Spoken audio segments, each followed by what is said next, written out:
หนึ่งเข่าแล้วบัดเนาะเสือเข่าก่อนยังไง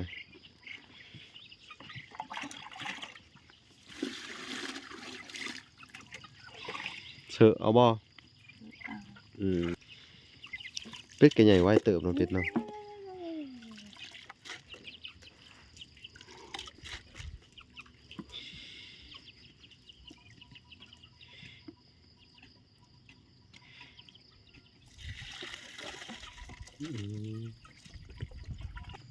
โอ้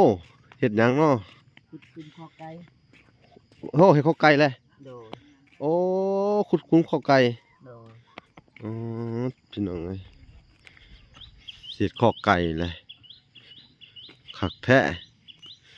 ได้ข่าวว่าจะไปซื้อตะนางบ่โดยจะไปซื้อตะนางเนาะไปโอ้ไปนั่นแสน้ำมาสิมันกินหมดเลยได้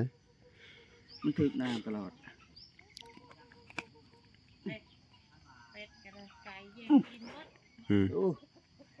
ทั้งนี้คืออะไรนี่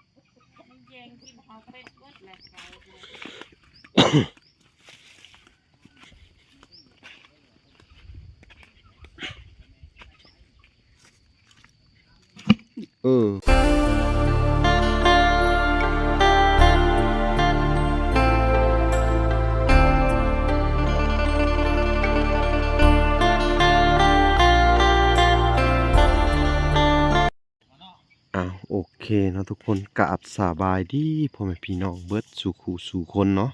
ก็ยินดีเข้าสู่ช่อง YouTube บ่าวหลาสายบุญคุณธรรมคือเก่าเส้นเคยพี่น้องเอ้ยทักทายสบายดี FC ทางฝั่งไทยและ FC ทางฝั่งลาวและ FC ทางต่างประเทศนำเด้อพี่น้องเอ้ยเนาะเอากราบสบายดีพ่อแม่เนาะอยู่ทางเมืองนอกเมืองนาพี่น้องเอ้ยมื้อนี้เฮาก็ยังอยู่ในเฮือนในซานข้างอันไอ้แก้วเพิ่นเนาะตัดภาพมาที่เอ้ยวันพี่น้องเอ้ยเนาะหนึ่งเข่าแต่เช้าๆเลยคุณก็ตื่นแต่เช้าน้ำมันเลยเนาะหนึ่งเข่าว่าเฮ็ดแต่เด็กเนาะต่อยสร้างมาเพิ่นว่าหัวสร้างเพิ่นเฮ็ดแต่เด็กพี่น้องเอ้ยเนาะสร้างเพิ่นก็เฮ็ดเฮือนไวเนาะเข้ามาแต่เด็กก็เนาะเขาตื่นแล้วเข้ามาแล้วนะสวัสดียามเช้าโดยโอ้สบายดีเด็กน้อยบ่ทันตื่นเนาะพี่น้องทุนตัดภาพไปที่ไอ้แก้วก็ไปขุดอีกยังแต่เด็กพี่น้องทางไอ้แก้วเพิ่นก็ขุดแต่เด็กแล้วให้ใช้ทุกคนเบิ่งเฮือนก่อนพี่น้องนี่หลังคากะสิได้มุงหลังคามื้อนี่แหละพี่น้องสิได้สั่งไม้มาเพิ่มก่อนเพราะว่าเฮาสิได้ไปสั่งอารูซิ่งมื้อนี่แหละพี่น้องเนาะ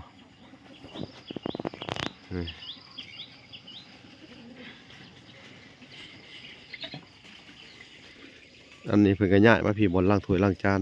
ตะกี้เพิ่นอยู่พุ่นเนาะเพิ่นก็ย้ายมาพี่น้องเนาะโอ้คักอยู่นี่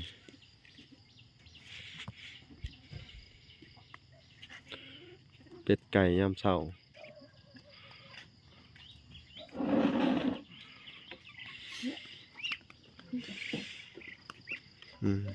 หนึ่งเข่าแล้วบัดเนาะเสือเข่าก่อนยังไง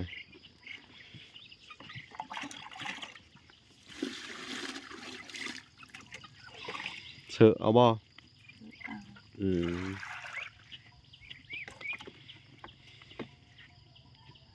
บึงทางไงวันเพิ่นเสือเข่าเลยสิไปหาแก้วพี่น้องเทใส่บ่ได้บ่เสือเอามันดีกว่าเนาะ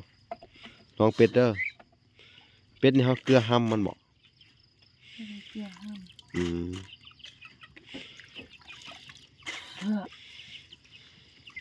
เป็ดกระใหญ่ไว้เติบน้องเป็ดเนาะ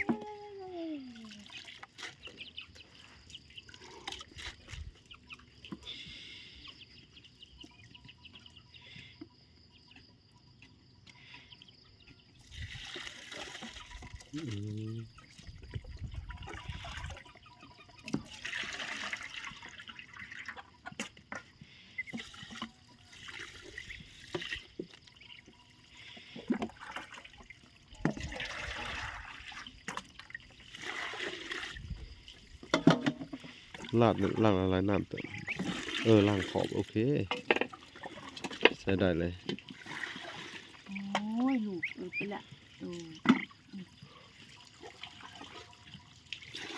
มันให้กินกับบอกกินเอ๊ะ มีทั้งเป็ดทั้งไก่ลงไปเลย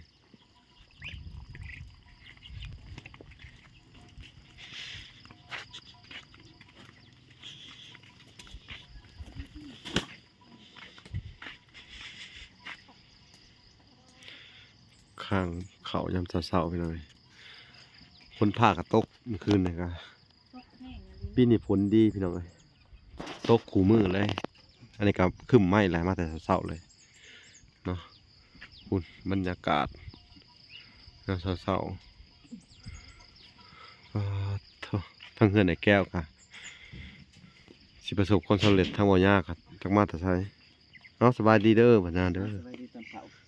สบายดีไปพี่น้องสิไปเบิ่งบ่อแก้วเฮ็ดอีหยังของบ่ฮู้ทั้งนั้นพี่น้องเอ้ย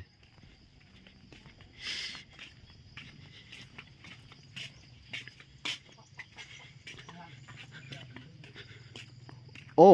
เฮ็ดหยังเนาะ ขุดขึ้นคอไก่ โอ้เฮ็ดข้าวไก่เลย โดย โอ้ขุดคุ้มข้าวไก่ โดย อ๋อพี่น้องเอ้ยเสียดข้าวไก่เลยคักแท้ได้ข่าวว่าสิไปซื้อตะนางบ่ โดย สิไปซื้อตะนางเนาะ ไป โอ้ไปซื้อตะนางพี่น้องเอ้ยลักหัวพร้อมบ่อืมเนาะพี่น้องเอ้ยนี่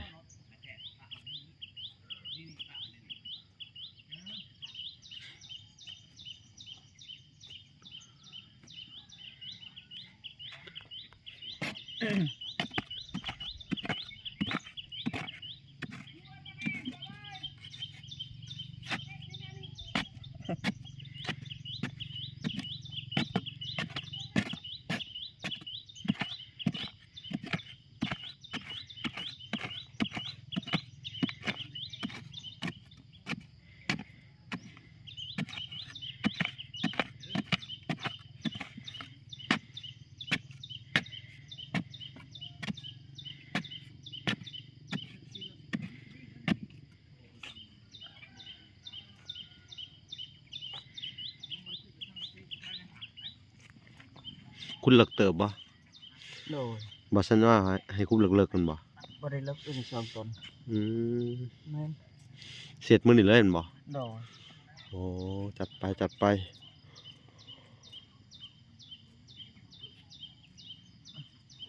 เมื่อวานทางพื้นอันนั้นบ่ แม่น ทางออกจำๆเลยเด้อตอมันหั่นเด้อ โดย แล้วก็เอาจกไปเขี่ยแป้งดี โด ๆเนาะ ย เป็นทางกันนะพี่น้องเอ้ย นี่ จง กูกระบอกนะฮะบ่ตัดกูติวบ่ นั่นแหละ ไว้ ต้นใหญ่บ่ให้ตัดเด้อ เนี่ยโดย ต้นใหญ่บ่ให้ตัด เก็บไว้ให้ห่มสวย ว่า งามในบ้านหน้าบ้านเฮา แม่นเพราะว่าทางแม่ตู้เพิ่นบ่ให้ตัดเด้อ โดย อืมแล้วก็อันนี่มักพอมักพริกป่นในโพนนี่เด้อ โดย ในแคมโพนน่ะเอามักพริกเบียกพริกมาปลูกใส่ โดยนี่แหละเนาะ เออแถวนี้ก็เฮ็ดนานพักปลูกได้เบิดต้นน่ะ โดยที่ทางออกหมดแล้วนะพวกนี้ดึงออก โดยในเมื่อเฮาได้แล้วเฮาก็เฮ็ดโลดปลูกโลดเนาะ โดย ปลูกหลายๆเพื่อได้ขายเนาะ เรละให้มันขึ้นแบบนี้นะ เพราะว่าอันช่วงนี้ก็รถถมทีเพิ่นหยุดเนาะหน้าฝนมันถมทีบ่ได้ โดย มันบ่คือหน้าแล้งนะเนาะ โดย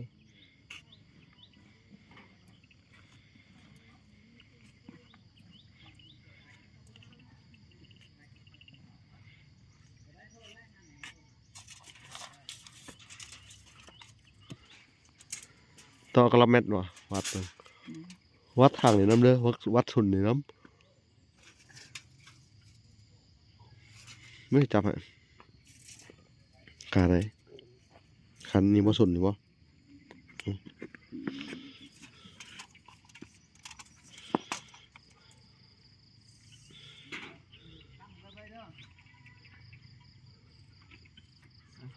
วัดนั่นสิ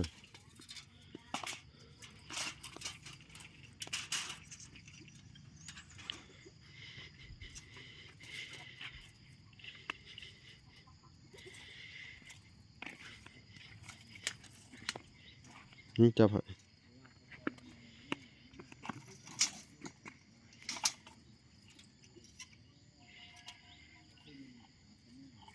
จัดเลย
ที่ย่อมือนี่เลยวะ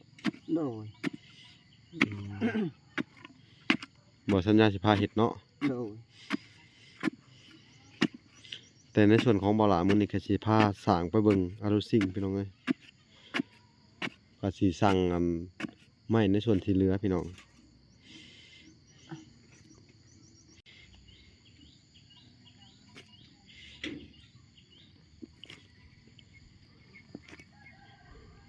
ตื่นแต่เช้าเนาะ โดย ตื่นแต่ตีห้าพี่น้องถึง5 โมงเช้า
ดินยังอันนั้นอยู่เนาะ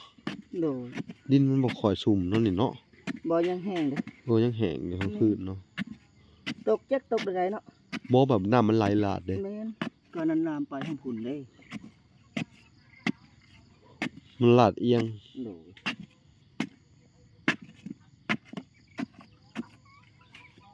ทางนั้นก็คือไกลไปเช้าเลยพี่น้องทางยายวันทางพี่น้องเอ้ยพอดีบ่ซำนี่หรือว่ายังนี่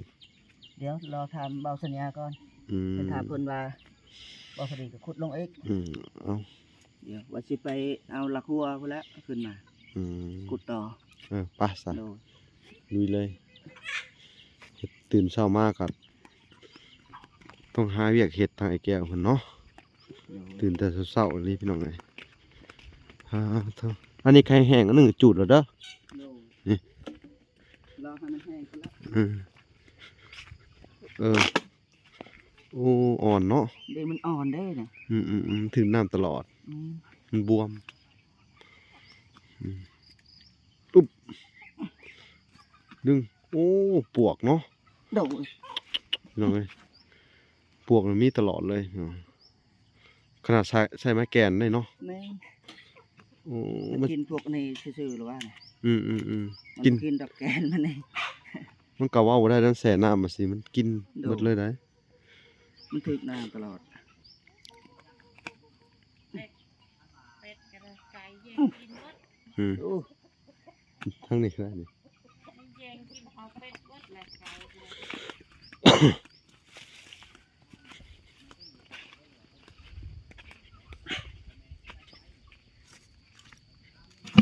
เออ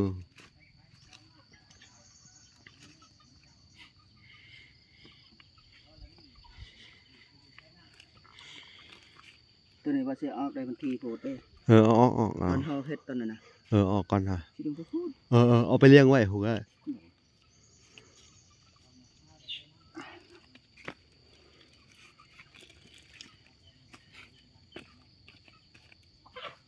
ดึง โอ้โห โยกก่อนหลายๆรอบก่อน แล้วก็เห็ดเลยตารางข้างนี้ก็เห็ดไปให้มันสุดฝุ่นเลยเด้อตาราง โดย เพอเขาอยากฮู้ว่ามันจะขาดจากเม็ดนะ โดย อีกน่าจะเป็นอีกม่วนหนึ่งถ้าว่าฮอดพุ่นเนาะ โดย ม่วนหนึ่งก็พอแล้วโอ้กว้างเติบพี่น้องไอ้บาทนี่พอได้ดินขยายออกมากว้างครับพุ่นพี่น้องไอ้ทางเฮือน ด้านหลังนี่ถ้าใช้ดินถมกับประมาณเพียงพี่น้องเพียงเอิกเลยพี่น้องเอ้ยสูงพอแล้ว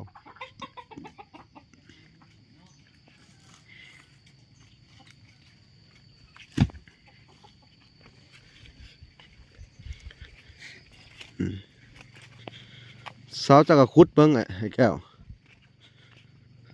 นี่พี่น้องเอ้ยมาจุดนี่แล้วก็นิ่งกันไปคุณ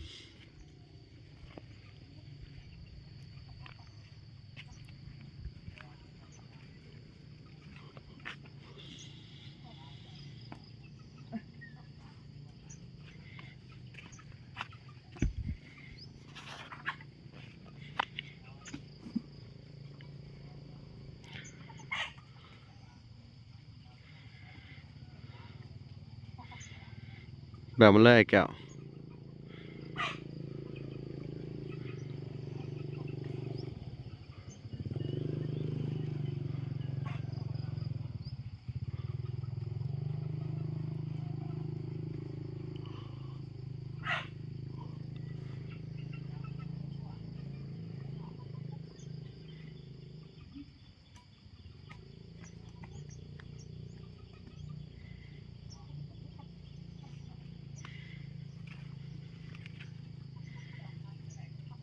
อุ๊บ โอ้หนักเว้ย เห็น มันบอกแม่จะไปตั้งใส่เขาคุ้มมันน่ะมันบ่ได้เกี่ยวแล้วจะย่อมาตั้งข้างนอกพี่แม่ลองเบิ่งวัดนี่ เห็นบ่เป็นแล้วกันนะกกเสือกนะเนาะ นี่ ลองเบิ่งใหม่ดูเอาคอนๆนะหาเด้อุ๊บหาเด้ นักแต่เศร้าอะเนาะเอาอุ๊บ ปิวไปอีกเลยเนี่ยเท้าดันอีกนะเจ้า มาทำซอยนะ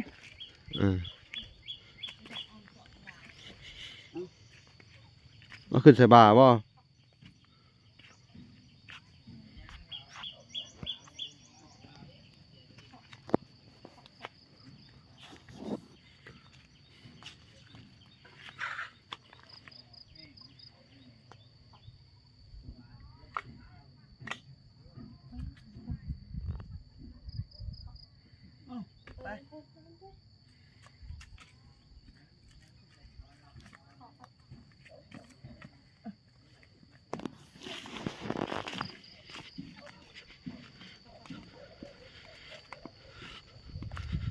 สองพ่อเมียเพิ่นพี่น้องเอ้ย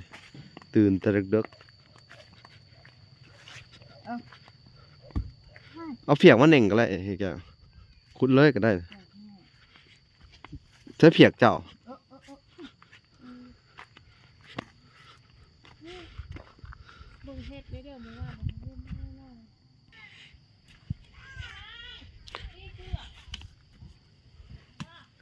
มา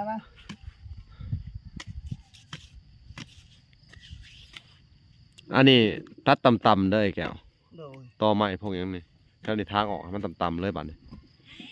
ค่อยๆทางไป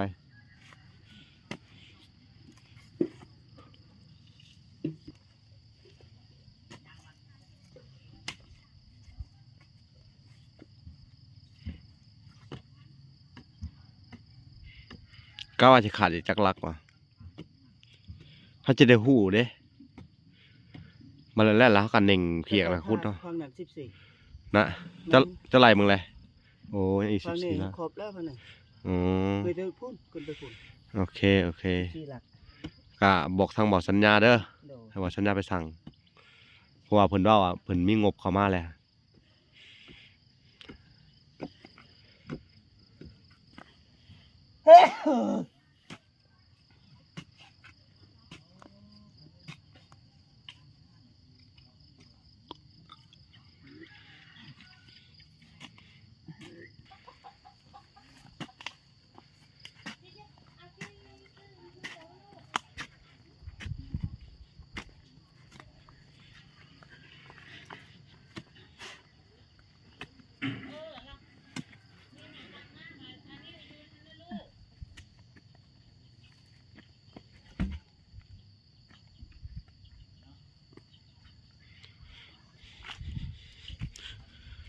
ถ้าแม่แก้วเพิ่นบอกว่าให้อันนั่นได้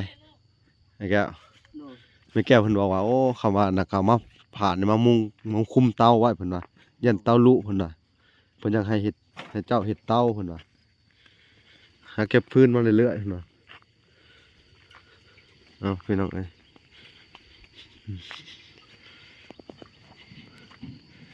ตื่นแต่เลิกลุกแต่เช้าตอนนี้ก็ยังเป็นเวลา5 โมงกว่าอยู่ครับพี่น้องแล้ววันเพิ่นก็สูบน้ำสิล้างถ้วยล้างชามนี่ก็เป็นมุมอีกมุมหนึ่งของเฮือนเพิ่นพี่น้องเอ้ยเนาะนี่ก็เป็นต้นมะกะบกต้นติ้วพี่น้องเอ้ยทางล่างเพิ่นก็สิทางแต่ต้นไม้ออกพี่น้องเอ้ยไอ้แก้วเพิ่นก็สิเน่งเพียก่อนจังขุด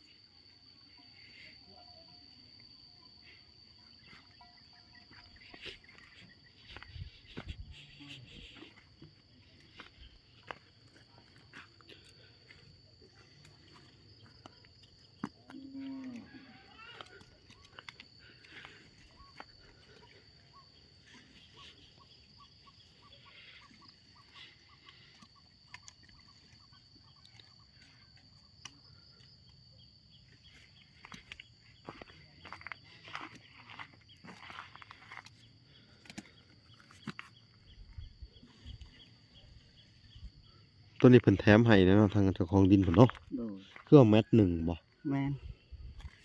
18ห้วย2 เม็ดได้อเพิ่นแถมเนาะเรื่องมันกว้างมาแล้วสิเนาะอืม อันนั้นไปก่อน กว้างท่าอยู่พี่น้องเอ้ยนี่เดี๋ยวเราจะให้ทุกคนเลาะเบิ่งเนื้อที่ดินเนาะพี่น้องนะมาแบบนี้เนาะต่อก็เอาเบยทั้งนั้นก็ยาวมาแบบนี้พี่น้องเอ้ยนี่ยาวมาแบบนี้ขึ้นมาแบบนี้พี่น้องนี่ไปแบบนี้ไปข้างๆเลยพี่น้องเอ้ยนี่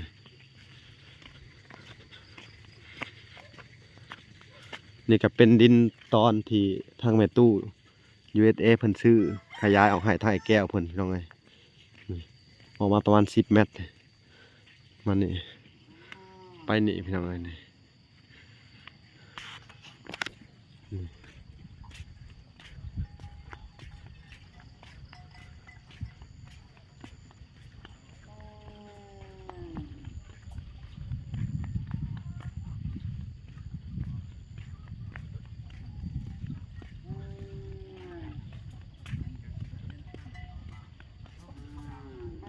นี่พี่น้องเอ้ย มันนี่เป็นเขตแดน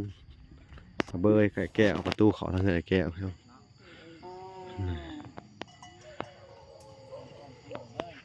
นี่พี่น้องเลย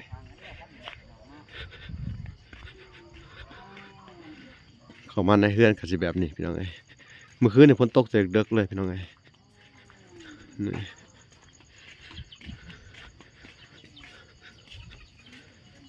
ทางไอ้วันกะสิล้างถ้วยล้างจานบ่โอ้ตักน้ำเขาไว้เนาะดุขนาดแต่เช้าเนาะล้างถ้วยแล้วบาดนี่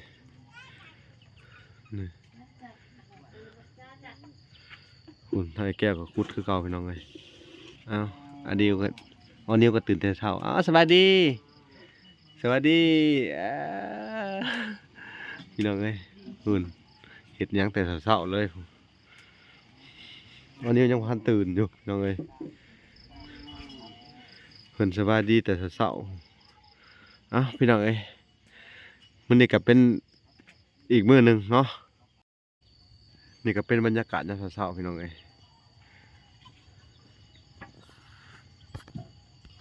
ของวันเสาร์พี่น้องเอ้ยเนาะ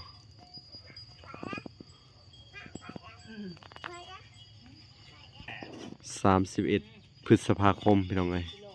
เนาะนี่ปี2025พี่น้องเอ้ยเอ้าโอเคเนาะ